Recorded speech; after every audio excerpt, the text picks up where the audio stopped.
Ngayon pong araw na ito, pupunta tayo din kay Tatay Sinon, yung binatang, matandang binata na natutulungan na natin, binigyan natin ng pabinhi, pamanok. Yun ang pupunta natin ngayon para suriin o i-follow up kung natanim mo ba yung gulay niya doon. Kung wala pa, tutulungan natin na gagawa tayo ng bahayan para sa mga tanim niya na gulay. Yun po mga kalinga, samahan niyo kami. Nagmamasid sa ating kapaligiran, may mga matatandang naglilimos sa lansangan, hirap sa paglalakad sa init ng hari. Mapagpalang hapon mga kalinga. Po dala natin para gawing gapangan ng mga tanim ni Tatay Sinon. Mga kalingap, di namin nabutan si Tatay Sinon sa kanyang bahay. May pinuntahan ata si Tatay Sinon at wala siya sa kanyang bahay ngayon. Yan. Dito po, banda, dito magtatanim si Tatay Sinon sa mga binhi na nabigay namin sa kanya.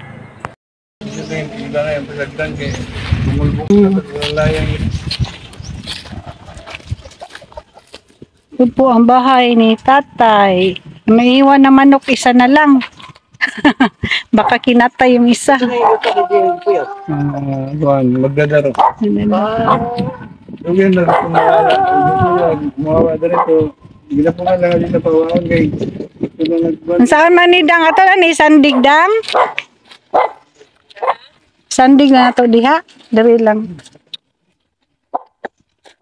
Saan man.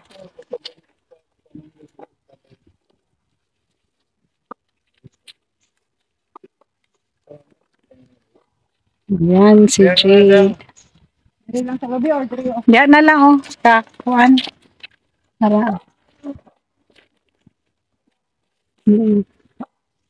Nagapangan ng tanim. May kuan man diyan sa kilid na creek. Diyan tubig na siya diyan. Kaya mga kalingap, nandito na sana tayo ngayon sa lugar ni Tatay kung saan siya nakatira. Pero wala dito yung matanda, may pinuntahan. Pero bukas balikan namin dito para i-install itong kawayan na dinala namin para doon sa pwedeng gapangan ng sitaw, upo at saka ampalaya. Kaso wala man siya, bukas lang namin balikan, ipagpatuloy namin yung dapat gawin namin sana ngayon. Yan ang mga kalingap, maraming salamat at kami po uuwi na muna. Bukas na kami babalik para madata namin sa tatay, maaga-maaga siguro. Yun lang, maraming salamat. God bless.